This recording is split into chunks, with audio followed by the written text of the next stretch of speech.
Here comes the intro. Skip forward 30 seconds if you want to get right to the episode.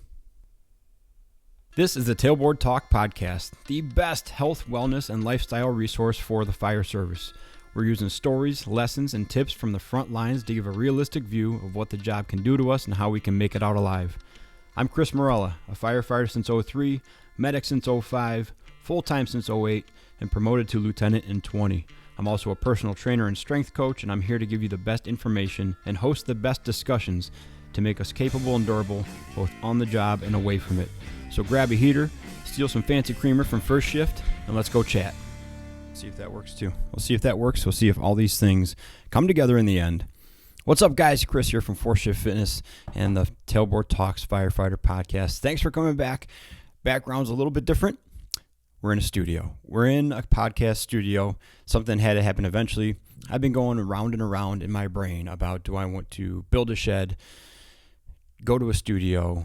I'm sure I had other options. I can't remember what they are. Oh, okay. At one point I wanted to buy a 16-foot RV, like an old canned ham style. That's what they're called, like an old Shasta camper. I still want to do that, make that into a podcast studio I can have and move around and take to the apartment, stuff like that. I looked at landscaping trailers to see if that was a good option, because some of them are 7 feet tall, 7 feet tall on the inside, I think. So you could build that out into a podcasting trailer. But then I looked locally, and there's a co-working space about a mile and a half away from my fire station, and they just put in a podcast room, which I'm in now, a podcast room probably a year ago. And one of the only shows in here, so I'm going to talk to him and see if I can move some stuff around, kind of put some different background behind, but whatever. Anyways, we're here. We're away from Nathan and Sawyer, which was the big reason for doing this. I mean, with him just home in the summer and Sawyer just being herself, even if Katie's keeping them on the other side of the house and I'm in the garage, there's always the threat he's going to come running in. There's always the threat. It's distracting. And then what would happen is, now I'm going to be able to do this, go out to the common area and edit and post it same day, hopefully. Before I would have to record it and then put it away for a few days and then go back and edit it and put it away for a day and then post it and do all the other stuff, and then it'd be like the night before. So hopefully this streamlines it. Way too much information. Katie would tell me I'm boring you. I'm sorry, but that's where we are. We're in the podcast studio today. Also brings up another point, begging for money, which I don't love doing, but it's kind of a necessity with this whole podcast thing and business thing. This thing costs money, being in the studio. So if you'd like to support the show, if you want to offset some of the cost, there's a button on the website, on my website, on the show page, on whatever platform you're listening to this on. It says support the show directly, and it's the Buy Me a Coffee button. And that's just a button that you can donate money to the show. And I appreciate it because it goes towards offsetting costs of studio time. It does go to coffee a lot. I made the mistake of scheduling my recording today when my favorite coffee shop in town is closed on Monday, Tuesday. Big mistake. Ordinarily, I'd have coffee here, drinking water like a square. But anyways, today I want to talk about the 14-ish wrap-up. Before I do that, though, where's my phone? Before I do that, I asked you guys to submit some dad jokes yesterday in honor of Father's Day.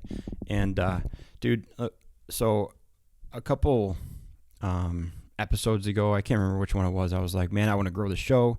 I feel bad the audience is small. I feel like at 3 years in or whatever to doing this, it should be bigger. So stupid. It was so stupid. I listened back. I hated it because let me tell you something.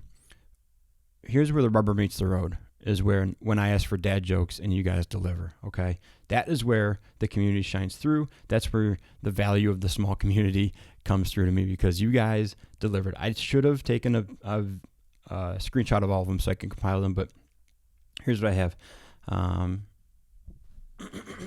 Excuse me. One person said, whenever my kid says, I'm hungry, I'm thirsty, or whatever, I say, hi, I'm hungry, or hi, I'm thirsty, I'm dad. Classic dad joke. Works every time. Stifles them. I love it. Other one is, hey, did you hear about the guy that evaporated? He will be missed. I mean, God, dude. What did the ocean say to the beach? Nothing. Just waved. I love these things, man. I love them. And then somebody said, anything dock talk. Dock talk. I had to look at it. So I said, hey, send me what that is. I don't understand. You probably know what it is. It's the two guys sitting on the dock in what looks like Alaska, and they're telling dad jokes back and forth to each other. got to thank that person because it basically tied up another 45 minutes of my time scrolling through their entire timeline of looking at dad jokes. But absolutely fantastic stuff. Thank you for submitting them. Submit more if you got them. Nothing better than a dad joke. All right. Today is the official last day, day 14 of the 14-ish, not too difficult, that Katie and I were doing. This was a completely different look than the last time. Last time we did it, I wrote it down, was between a Florida camping trip and a Door County camping trip in May and June. So we spent 10 days the trip was 11 days total. Took 2 days to get down, stayed there for whatever, 2 or 3 days to get back. And when you go camping, it's not like it's me and Katie and the kids. We're not getting hammered every night. It's not like a frat party every day, but it's much more acceptable for some reason. It's like when you go to any vacation or a resort, it's okay to start drinking at 9 o'clock in the morning. We have to limit ourselves because of the kids, but we drink way more on the camping trips and when we're traveling than we do just when we're hanging out at home. So long trip in Florida, lots of opportunity to drink and go out to dinner and stuff like that. And then we had a 2-week off time or down period before our trip to Door County, which all we had heard about was like a wine tasting, breweries, all this stuff, right? So at that time, we were like, we should take 2 weeks and do this 14th thing where we just get back to what we typically try to do. Eat smart, not be a dum-dum, not drink as much as we can every day. And it was nice. It was really nice. We kind of dried out for 2 weeks, worked out every day, limited our snacking. Everything went well. We felt better. We were getting ready for like swimsuit season, on the beach and all that. Worked really well. This time was a really different one. It was really weird because we did it later in the summer. Okay, so it's later, weather's nicer. We haven't taken as many trips this year, not as many camping trips. So it's not like we've been binging, for lack of a better word, binging on camping trips and then coming down and binging and coming down. Last year I took a vacation day next to every Kelly day and we went away every single month for 2, 3, 4 days, more than 2, 3, 4, 5 days on the camping trip and come home for a few. Many less trips this year. So it's not like we're hitting these highs of drinking where we feel like we need to take a break from it. So it made us really address like our daily routine and how far off our daily routine might be from what we want it to be, because we didn't have the emphasis or like the huge motivation going into this one, but we knew like, okay, it's time to like get our heads wrapped around what our routine is. So it might have been the weather, it might have been the environment. I think it was timing, not being between the two trips necessarily. But here's the thing. So my three objectives for the 14-ish were don't eat after 8 o'clock, which was not a big deal. I tell you what that did do. It made me eat a lot before 8 o'clock because I was like, if I can't eat after 8 o'clock, I want to make sure I'm not hungry after 8 o'clock. So I ate a lot more during the day. But I also ate a lot more of like the stuff I should have eaten, like more dinner, the dinner that we prepared and is good for us. Eat more dinner instead of not eating as much dinner because you want ice cream later. So that helped out. The other thing was exercise every day. I missed a few days, and then some of the days on shift were lackluster. What that did, though, was that got us back to the basics. When I was at work or at home, if it was a day that Katie didn't want to work out or it was late in the day and we didn't get it done yet, we fell back on giant volume. So like sets of 100, or like not sets of 100, 100 squats, 100 push-ups, 100 lunges, stuff like that. Simplified the workouts a lot because we know we got to do something. We may not have a ton of time, so let's simplify it as much as possible. Did build a little bit of consistency because there was that looming thing every single day out there. So it did get us back on track, more or less, with being active and working out. But we really started like just the simplified workouts, like getting back to the fundamental movements and doing a lot of them. And we were both surprised how sore we were after doing 100 squats, 100 push-ups, 50 split squats on each leg, and 100 skydivers. It was tough. It took 15-ish minutes, and you got out of breath and you were tired, but you're never like locked up and defeated. And then afterwards you're like, what? My legs are killing me. Like the next day it was very shocking compared to how we usually work out. Such a deviation from it, but lots of volume. So anyways, the hardest part was the alcohol. No drinking for 14 days. We had 2 planned days in there we were going to drink. One was at a pool party on last Friday, and then the other one was 2 days ago for my niece's 16th birthday. That was another date night. We were leaving the kids at home, going to my brother's house, and then going out afterwards. We had 2 planned days in there, but the hard part was the day-to-day. At the end of the day, don't have a drink. I'm not a big afternoon drinker.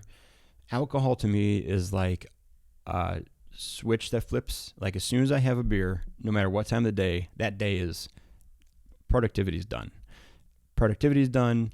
There's not a workout happening. I'm probably not going to go play sports like hockey or anything like that. I'm not going to want to run around in the yard with Nathan. I'm definitely not building anything or fixing anything around the house. It's like day's over. That's what the signal of alcohol gives me. Katie likes to drink in the afternoon. That sounds really bad when I say it. There's a point in the afternoon when the kids are playing in the pool or whatever, screwing around 4:30, 5 o'clock. The day's winding down. They're sick of us. Sick of structured play, so they're doing independent stuff, they're playing with each other, or they're just doing their own thing, wandering around looking for sticks to eat. There's a lull in the day right before dinner, right around making dinner, that like you sit back, you can take a breath, and you're like, hey, a drink might be okay right now. Like it might be nice to have a little drink right now. That's kind of Katie's zone. I'm much more after kids' bedtime. We're going to watch Selling Sunset, and I'm going to have some tequila and chill out, because that to me signifies the end of the day, it's all over, it's all done. Have a drink, 1 or 2, and you're all done, right? So that was really tough. Getting back to the 14-ish, that was really tough breaking that, because there's no reason not to have 1 or 2 drinks. Besides, it's not good for you. It doesn't help you sleep, and also throws off a bunch of stuff, makes you gain weight. But we also didn't see, since we were drinking at such a low volume, but a consistent low volume, we didn't have like a profound difference in how we felt. So the third day of not drinking, it's not like we woke up refreshed or like, oh, I slept great. Nathan still comes in the room 1 to 2 times a night, wakes up Katie. She still felt tired. I never drink enough to like, I'm not drinking to pass out or like, I'm not drinking out of that motivation. So I never get drunk. So I never pass out and then wake up at 3 o'clock in the morning anymore. We'll get into that racked with guilt and shame. I'll talk about that soon. But so it wasn't like this profound thing. What we did notice was, whether it was a combination of not eating and not drinking or whatever, probably 3 or 4 or 5 days in, we both saw a little bit more muscle definition. Like this area here started to like be more defined. So you didn't build muscle obviously in 3, 4, 5 days, but the muscles you had looked a little bit better. We both noticed we were like maybe a tiny bit less puffy overall.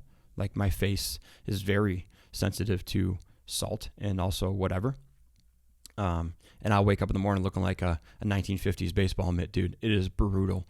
But over the course of 4 to 6 hours, it usually returns to its regular level of ugly and puffy and leather muppet looking. But yeah, dude. What was I saying before all that? I don't know. It wasn't a profound difference. So it was even harder not to just have that drink at night. I'm kind of rambling on with this one. But let me see here. Other 14-ish. I don't know. I'm losing my train of thought. This is one of those ones where I also want to get to my relationship with alcohol. I think it's important for the fire service. So I'm going to kind of wrap up the 14-ish thing because losing my thought, don't want to find it. In any case, a handful of people are at the midway point now, day 6, 7, 8 of the 14-ish. I hope you guys are liking it. Thank you so much for trying it. And here's the thing. If you want to try it, just do it. It's 14 days loose, okay?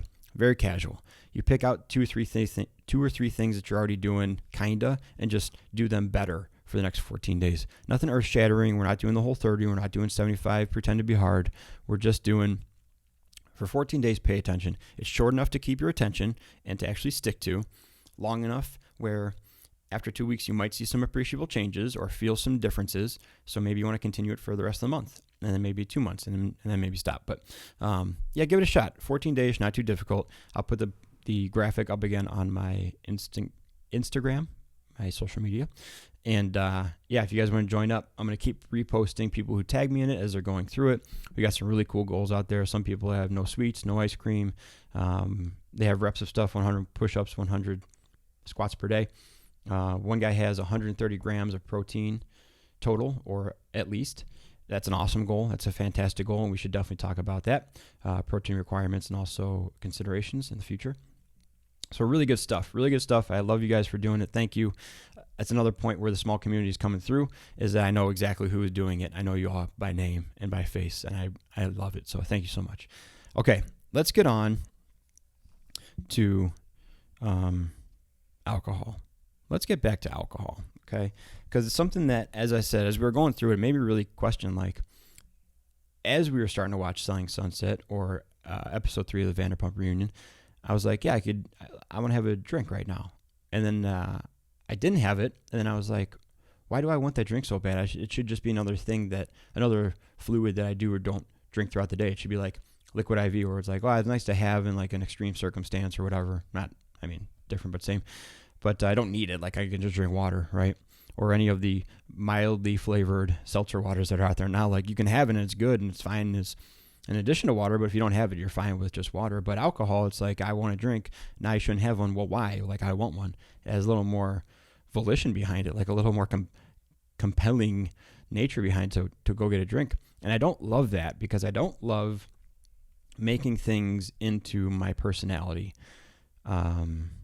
There's that like meme out there of like at the age of 30 or 40, every male will turn his personality to one thing. It's like the lawn, the grill, a smoker, and cars or something like that, right? I don't love that because I don't know. I just don't love that. Coffee is probably the closest thing to that for me.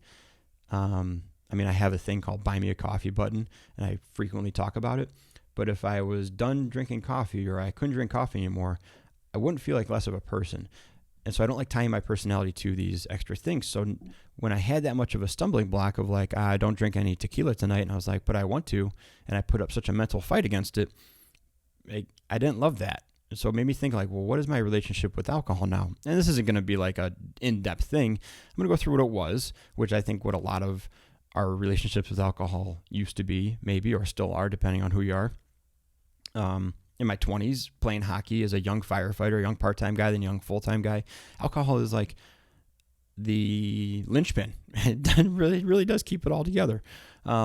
It's ever present. It's always there. It's the common thread. It's social. It's relationship building. It's problem solving in a lot of ways. It's a true common between a lot of people's youth from a legal age or likely not. But it's one of those things that's always there. And I grew up in a household that was pretty judgmental about it. Lots of judgment around people who drank and did drugs and all that. And I get it. I get it more now as a parent. I understand the hard stance against it. Hoping that if you take a hard stance and your kid rebels, they'll rebel to a regular level of stance. Like I understand that idea behind it. I also grew up in the DARE generation. Like I remember my DARE officer from grade school and middle school. So that was kind of the feelings around alcohol. Like if you need it or if you do it too much, you're a bad person.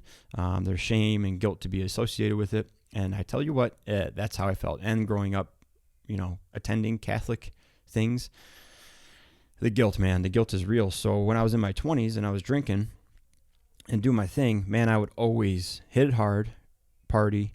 I was one of those people who were fortunate or cursed enough that for some reason I never really got like a debilitating hangover. It was never like a thing where I was knocked down for a day. I'd be sleepy for the first couple hours, but it's time to go do stuff. So for whatever reason, that wasn't a huge factor in drinking, but I would always go to sleep, hit it hard, not really pass out, whatever, go to sleep, wake up within 4 or 5 hours and be one of two things, hyper or riddled with guilt and shame, because I know that because I drank alcohol, I did or said or something happened that was embarrassing, stupid, shameful, something, even if nothing did. Likely nothing did, but I still had those feelings associated with it. And that was rough, dude, because I was having fun. I was having fun with my friends. I was having fun with my coworkers, having fun with Katie.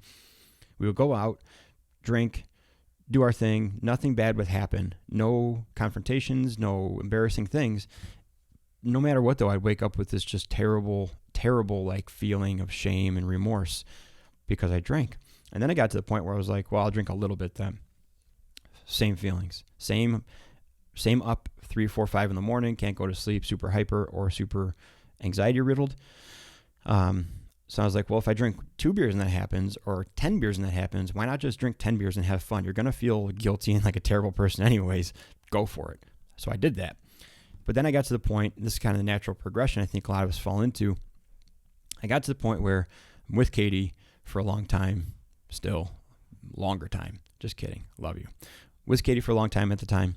And nothing really new was happening going out. Like going out with the same people, the same place, drinking the same thing, it just gets to a point where like, well, okay, that did it. Like that was awesome. That ran its course. Nothing new is happening. It's not novel anymore. Not really that stimulating. I feel not physically terrible, but mentally destroyed every time I wake up in the morning. So let's just move on from this. So then now my relationship with alcohol is much more social, much more infrequent, because I still have those, if anything, those feelings of shame and remorse and guilt are worse now, because I'm even more afraid to do something stupid, because I got the kids, got the promotion. I'm expected to be more or less an adult. So you're not just a 20-something-year-old dude throwing it to the wind, right? So it's very infrequent, but it's more of a routine now. It's more of a routine, like I said before, of like end of the day. And here's the thing is I'm very conscious of when I'm drinking and when I let myself drink.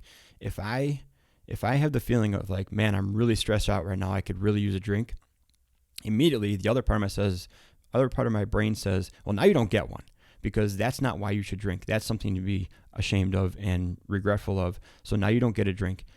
Calm yourself down first, and then we can feel good, and the drink can continue to make you feel okay or assist you, or like, hey, good job slowing down and slowing your thoughts down and calming down. Now that you're at a baseline, it's okay to drink. It's not like a red flag anymore to be drinking to make yourself not feel bad. Does that make sense? That's a tough one to kind of articulate, but I'm very aware of that. So I try to be super aware of why I'm drinking, the things I do to cope, and all that stuff. I'm losing my train of thought again, because I'm thinking of times where I've specifically had to do that, and it's tough, man. Like it's very difficult to do because it's easy. It's easy to get emotionally overwhelmed and then just reach for a drink. But the shame and the guilt on the other side of it is so bad that it's not easy. It's easy acutely, but not after a few hours.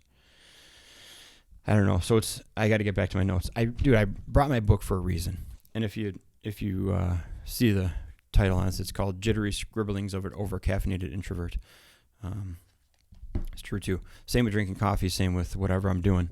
I don't know, man. I'm losing it. We're 21 minutes in. I'm in the new space. I love it. It's quiet. I can think. But this is a tough topic because alcohol is obviously just a part of the fire service. So is depression. So is anxiety. So is suicide. So are all the bad things. So is weight gain, obesity. There's lots of things that are part of the fire service. Doesn't mean that since they've been there for a long time or since they were accustomed to them, that they're the best things. I mean, I made my affiliation with Athletic Brewing. I love that stuff because it gives me the ritual and the feeling of drinking. It tastes like beer. Gives me that signal of like stuff's cool. Everything's happy and fun time now. We can have fun and do stuff, but not completely kill my productivity. Yeah, I don't know. I wrote down enough stuff to get me started on this talk, and I wanted my mind to kind of run with it, and it's running, but it's not running in a productive way, so I'm sorry for that. Let me get back to my notes. So it's right now, it's societal, it's a routine. I think the reason it's such a routine is because now what I've turned it into, after a long kind of overanalyzing myself, is instead of saying I'm going out drinking to forget or to cut loose or to ignore my problems, I've turned drinking into like, okay, if I'm drinking because I've practiced not drinking when I'm stressed and like as a coping mechanism, now my mind says if I'm drinking, it's because I got nothing else to do, I'm safe, it's time to relax, and I'm already having a good time, and this will help me have a gooder time. So that's why at night now, I like a drink. I don't like drinking during the day because I'm not to that point yet. I like drinking at night because that tells me like, okay, day's over. Chill out. You're safe. Your family's safe. There's nothing else to do. You're not going to be productive. You already worked out or you didn't. The hay's in the barn at that point. But now is your time to mentally, it's like a checkpoint in the race of your head. Checkpoint. Go through a checkpoint and you're there, right? It's the wind down part. And I suppose it's just a ritual and habit thing, right? If I start subbing something else in at that time and build that signal around something else, I would assume that the actual thing of alcohol is less important and the signal being sent is more important. It just depends on if I want to do that or not, right? So maybe I do have a couple athletic brewings a night, and that sends a good enough signal where I don't need 3 or 4 tequila drinks, which sounds bad, but again, I'm not drinking. Whatever. Don't judge me. I hope you guys got something out of that one. If nothing else, maybe you can commiserate with me with my Catholic guilt that persists in my near 40s. I'm 38, not 40. Near 40s. I know I had a lot more notes here. I did a really bad job referring back to them compared to the last episode. Do you guys like these YouTube things? I kind of like it. I kind of like doing the YouTube thing. I'm excited to have guests on and do the YouTube thing, especially in the studio or back in the union office or something like that. I think it'll be pretty cool. So I think I'm going to stick with the YouTube thing. If you guys like the show, I'm wrapping it up. I feel like the started off strong, 14-ish, talked about alcohol, got some information out there, but I feel like I'm losing my train of thought way too often. Don't want to waste your time. Thank you guys for showing up. If you like the show, dude, I lost my thought talking about losing my train of thought. If you guys like the show, go to the Buy Me a Coffee button. It's on the YouTube link, on the website, on the podcast link on like Apple, Spotify, whatever. Hit that and donate as much money as you want. Appreciate it. I hope you guys like the new studio. We're going to try to build that out a little bit. We're going to go talk to that guy now about some stuff, but I dig it. Thank you so much. Thanks for hanging out. Talk to you guys soon. Let's all keep working on being more capable and durable, both on the job and away from it. Be a force shifter.